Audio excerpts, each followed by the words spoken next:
Hey, good afternoon. It's 2 p.m. It is Sunday, September 10th. Welcome to KWBE. This is Ed Steed, your host, kicking it with Brother Ed. Man, we got a story to tell you today. I have a wonderful author, educator here, Jonelle Whitlock. She's going to be interviewed by my lovely co-host and daughter, who looks like me, except she has hair, and that is Nye Latte. So we're going to bring Nye Latte on. But first, I just want to give you a little quick tidbit about Jonelle, whom we're interviewing, Jonelle Alexis Whitlock, who's going to be interviewed by Nye Latte. They've known each other since before they were born. I know you're curious about that, right? Well, I'm going to give it up to Nye Latte so she could start telling you all about it. All right? Peace out. Hey, everybody. Bye. Awesome. Welcome, everyone, once again to KWBE. As my dad, Brother Ed, said it, the creator of this awesome program. I am here interviewing my longtime friend, Jonelle Whitlock. And just a quick story. Yes, our parents met in Lamaze class, and from birth to now, we've been able to maintain our relationship, and I'm super excited today because Jonelle Whitlock is a mother by God, a teacher by trade, and an author and publisher through talent. So today, we're going to talk about this amazing book. And when I say amazing, I'm talking about I read this bad boy, and it is amazing. I could not put it down. But at any rate, we're going to talk about this book today. I'm super duper excited to introduce her to you. Jonelle Whitlock, come on. I can't wait. Come on, let's go. Let's get this started. Hi, I'm here. Can you see me? Yes, we can see you perfectly. We can see you perfectly. So obviously Dad gave his introduction and then there was mine. But yes. we want to hear you, tell us about yourself. So tell us a little bit, your name, but we already know your name by now, your occupation, any accolades, anything you want to share. Yes. Okay. Well, I am Jonelle. I am originally from Montclair, New Jersey. I am the mother of two beautiful children, Saida and Mecca. I have been in Baltimore for a little over 10 years now, maybe 11 and a half. And though I am an educator, I actually came to education as a second career. So I was in fashion, corporate fashion in New York for about 8 years. I was in advertising with Calvin Klein when Calvin Klein was still there. It was a private fashion house before they turned corporate. And then I was in production behind the scenes at Coach for 6 years, kind of managing timelines for raw materials for bags, like, do we have our leather? Do we have our thread? Do we need to make any changes? Can we get finished goods to the stores on time? But I always knew that I would become an educator. I always really was an educator. I'm from an educator's household. And even though my grandmother was a nurse, she taught other nurses. So I'm actually a third generation educator. And yes, so when I came to Baltimore, I started in an assistant teaching capacity, excuse me, in an African-centered Montessori school. And then I moved on to a charter school that was a brand new charter school in Park Heights, which is also the same year that the idea for this book came to me when I was doing that work in that neighborhood. And it's all really steeped in literacy. I've always been like a reading intervention support, also classroom management, helping other teachers, but really literacy has been my jam. And then I just went on to do more and more educational experiences. I did an AmeriCorps service year through a group called Reading Partners, where I would tutor children in a different Baltimore City school. I ended up joining the BCTR, which is Baltimore City Teaching Residency, where I got certified to teach as a special educator. So I'm special ed certified, I'm general ed certified, I just completed my master's in gifted and creative education. Thank you, thank you. But my love is really art and literacy. So I always bring those two things to my children. And presently, I'm at the oldest charter school in the city, Midtown Academy. Shout out to Midtown, where I'm the reading intervention teacher for kindergarten through third grade. That is amazing. That is absolutely awesome. Like, and it's Thank funny you. because growing up, you've always had this way of teaching or, educating. Like, you've always come across as an educator. And yes, you're with your family, dad, Yeah. and everybody. So I think that is absolutely awesome. And that goes right into this, because when you said art and literacy and putting those together, that's exactly what this is. So this book is called Return of the Void, An Unusual Boyhood Adventure. Oh my gosh. I'm not going to get into it yet. I want you to tell us first and foremost, with all of the background that you just shared, with everything about you and living in Baltimore, et cetera, what inspired this particular book? Okay, that is such a loaded question because it was, I would describe it as more of an evolution. Like I had an idea, and then it just took off. So initially, as I told you, I was in a charter school doing reading intervention in around 2015, and um, it wasn't an official title. I was there just as support staff. So anyone that needed support, whether if they were in kindergarten, kind of like the elementary age, then I would try. And I just noticed that it was like heavy with Black boys that I was working with.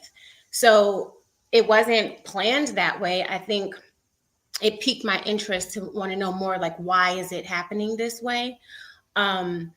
The first thing I noticed off the bat was that there was a level of disinterest in a lot of the offerings to them. So they were very intelligent.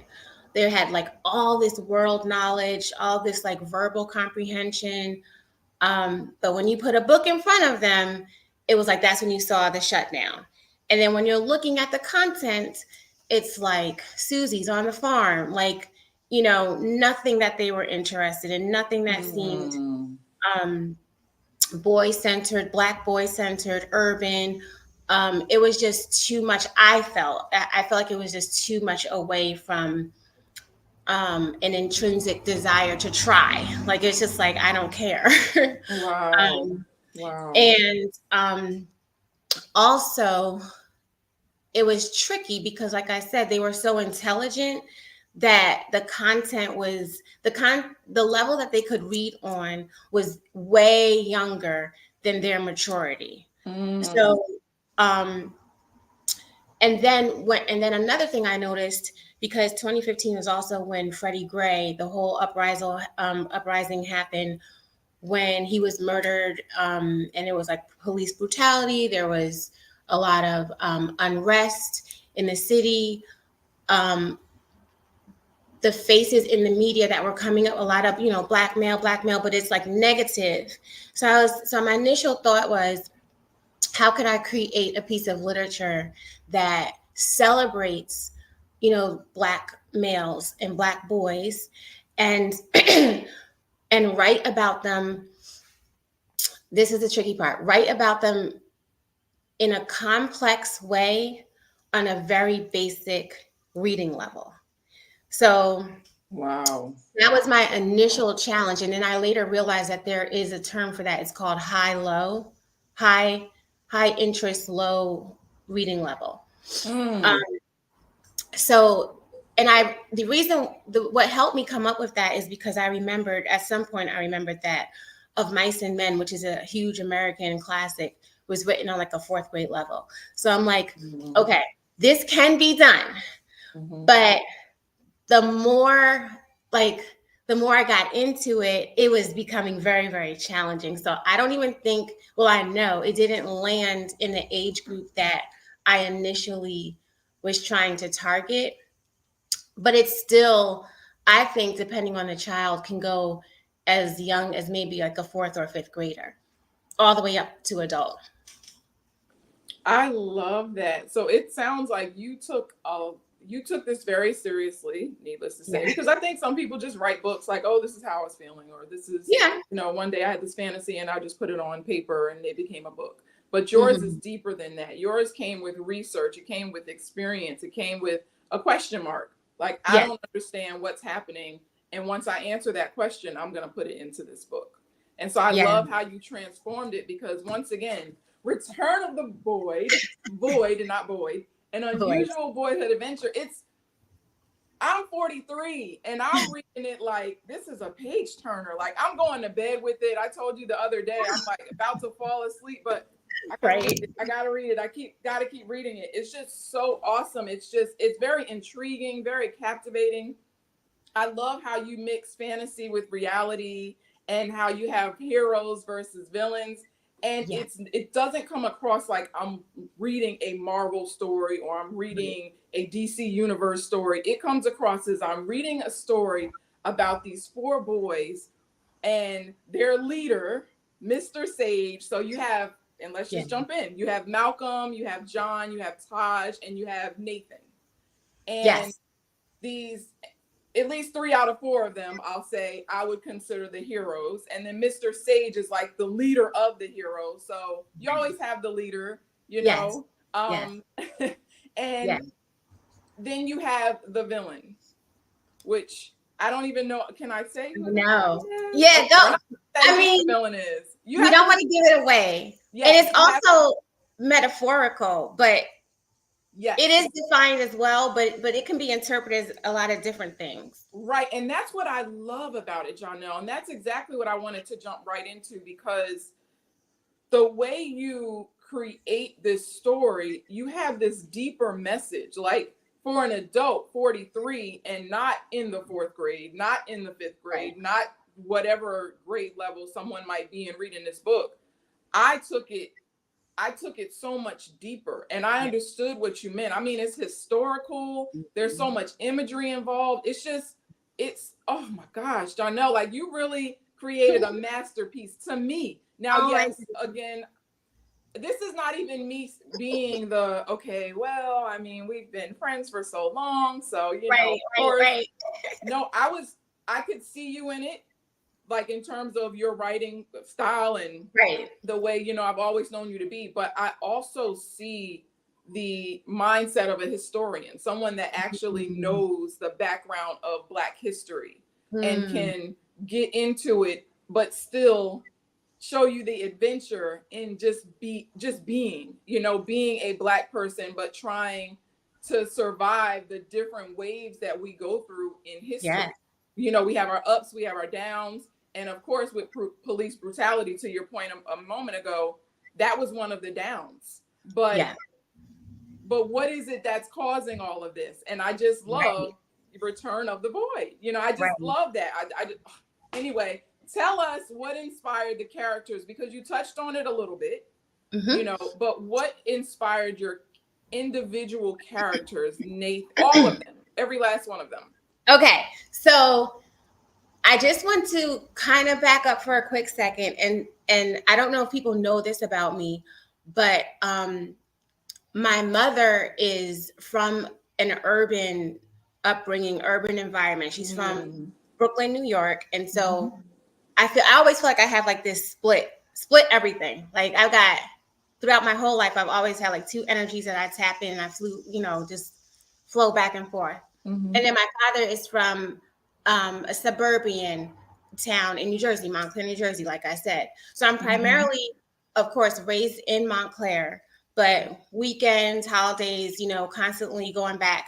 So I've always had an appreciation and a familiarity with urban life. And in fact, most of where I've lived my whole adulthood have been in urban neighborhoods.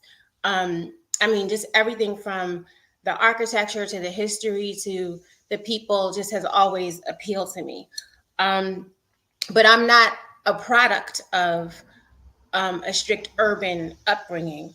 I've obviously had different imprints and experiences, so I kind of have a way of looking at things in multi, ways. So um, I also am a graduate of Howard University, and there, yes, go HU. Um, there were so many different kinds of Black people there, and excuse me, not to skip over my upbringing in Montclair, because in Montclair I hung out with mostly boys. I've always enjoyed male energy. I'm very, very feminine. I'm always talking with my hands, and my eyes are going this way, and I'm just like, it's so like animated. yes. So I think like the male energy has just always been so balancing for me. And then I didn't know this either, but I realized that it's not very common for a person in America to have many male educators. But throughout my life, most of my teachers have been men. So, Wow. um, So it's so almost like we're destined to create this book. yeah, I just feel like I'm a communicator. People like talking to me. So why not use that to share about some other cool people that I know that might not be getting as much attention, whether it's because they're boys or men, or because they're urban, or whatever the situation is. It's kind of like I don't want to go too far off, but I'll link it to one example.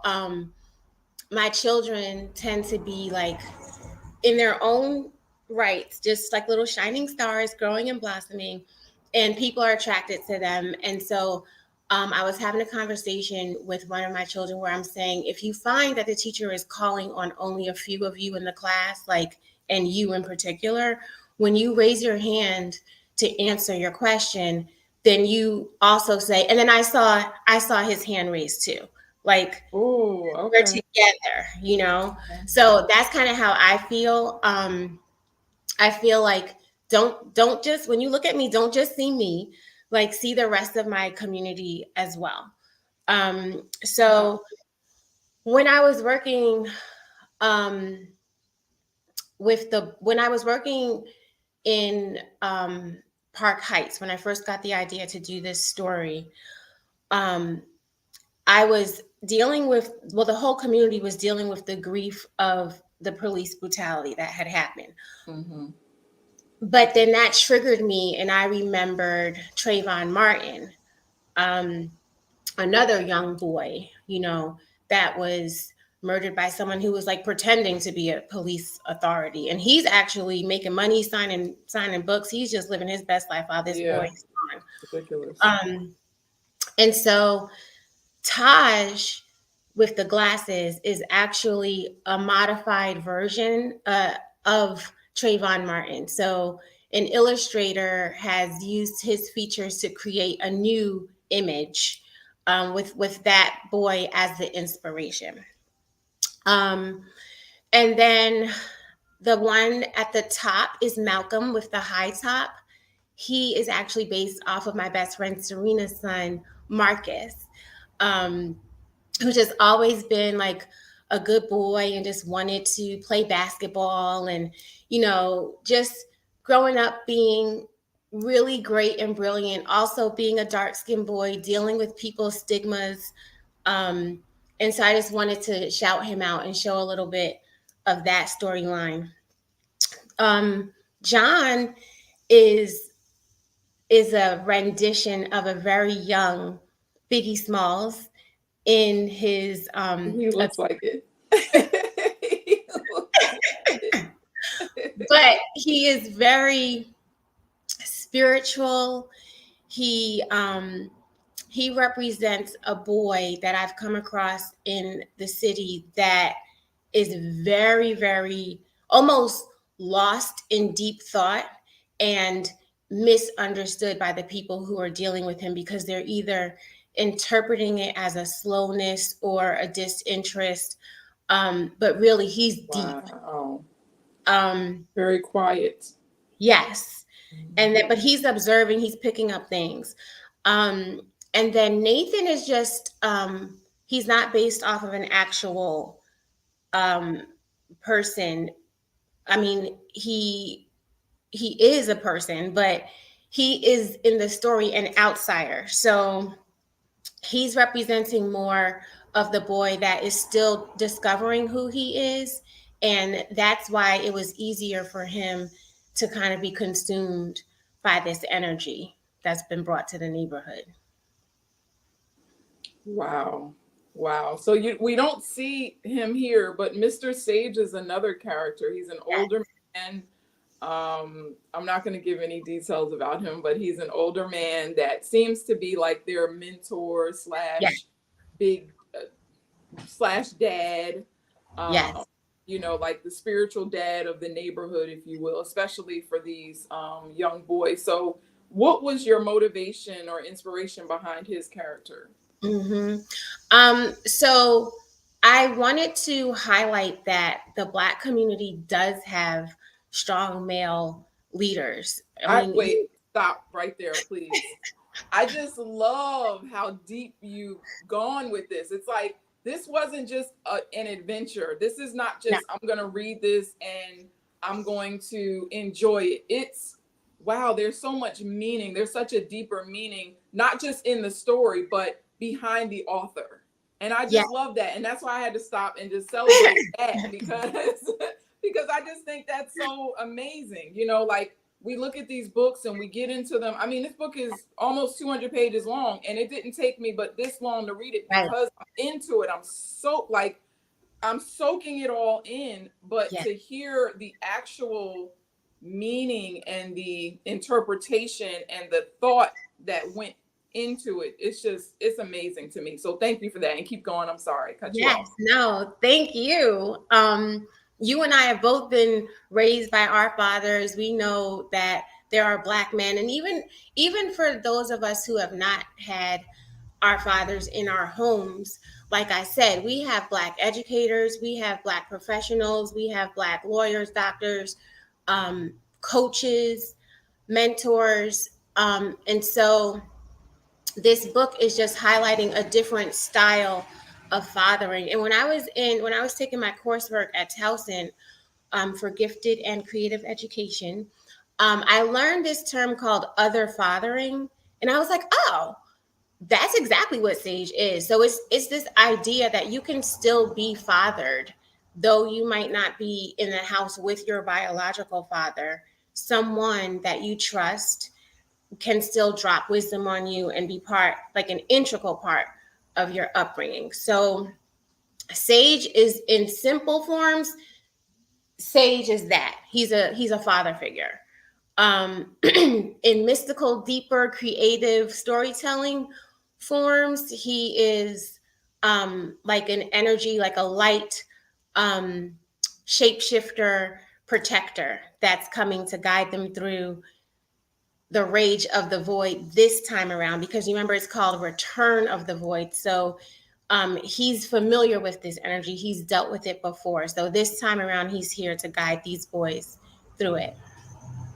I love that, because just in reality, you know, but as compared to this book, again, we go through the ebbs and flows of just the Black community, right? And so you need a Mr. Sage, and we have the Mr. Sage in different areas. We don't have enough of him, you know, like your dad is Mr. Sage, my dad is Mr. Sage. They mean something extremely important to young boys, but young girls, you know, just the Black community especially. And I love that, because it's like you put so much into Mr. Sage. He's not just one thing. And he represents what's missing, but what's present. And I just love that. Right? Yes, but you know, it's like you bring that to the forefront. You make that a reality. Like, this is what is happening.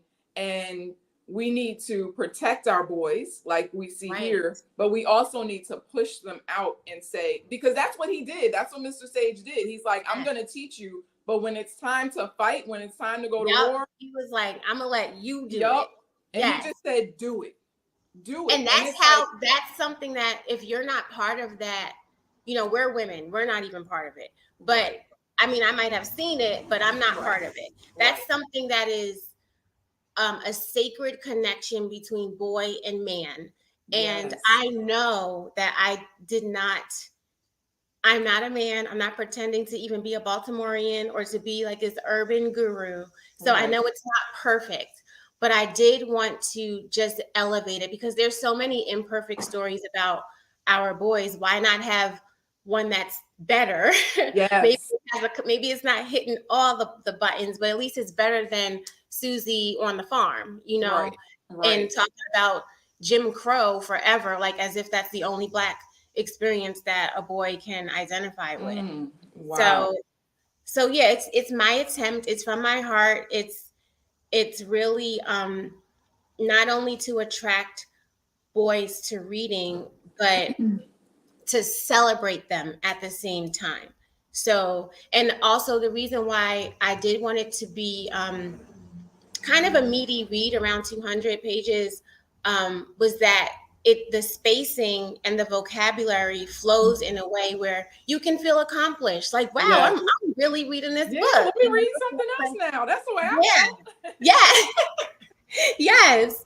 So it's like challenging them. There's not a lot of imagery. You have to stick with the text. Like the pictures of the boys reoccur throughout the book, but not often enough to be a distraction. So they really have to dig into their imagination and put some images to the text.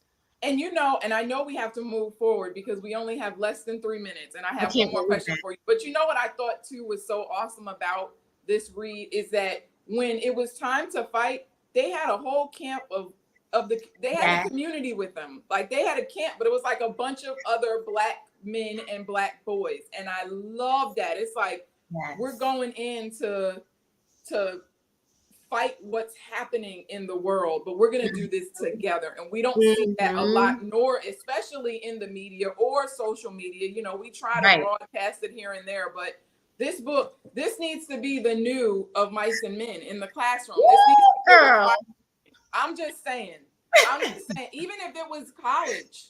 It can go across. Yes, that's very true. I love it. I think everybody should be reading this book because it's just that interesting. It's that captivating. It's historical. It's just, all right, that's just me. I'm sorry, but thank you. I appreciate. It's very interesting because I wrote it with boys in mind, but the women are just eating it up. I mean, men are too, boys are too, but it's really a lot of feedback from the women. Yes, I already told Constance last night, you have to read this book. Yes. You have to. Okay, one more thing, because again, less than 2 minutes now. Okay. Do you have any future books in mind or anything in the future?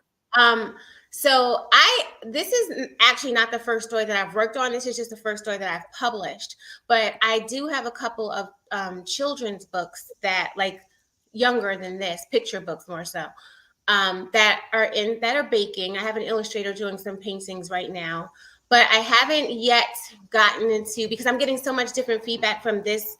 And initially it was going to be a trilogy, and the original cover was actually Sage, but I got the feedback that, well, if it's trying to bring boys in, then maybe put the boys on the cover. So now people are falling in love with the boys, and I was planning on, talking about Sage travels. So I'm just, reassessing, downloading, and marinating. But yes, more books are coming. Yes. I'm so glad to hear that. So very happy to hear. Can I chime in real quick? Yes. I wanted to ask you, I know you're working in an urban environment and you have to collect funds to help your educational process take hold. Can you say something about that? So, well, I have a PayPal. I think it's PayPal me, Jonelle Whitlock. I think that's right. Where actually have it here. I'm going to post it very shortly. Okay, great. Thank you. If you want to just help with any extra classroom materials. I really like to create a comfortable reading environment because I'm pulling children out from their regular setting to come sit with me. So I want it to be comfortable, I want it to be nice. Or just shipping fees for book signings, then that will be wonderful. Feel free to donate. Oh yeah, there it is. Educate 2023. Yes. At PayPal. Yeah. Thank you. Excellent. Thank you. Thank you so much for being. I could have kept asking questions. I know we need to do a part 2. Yes, I loved it. I think that you're phenomenal as you always have been, and I'm so glad I had an opportunity to interview you. Thank you. I'm so blessed that you even thought of me. Thank you. Thank you. Well, we want to interview you again, especially as you create more art for us, no matter what that looks like.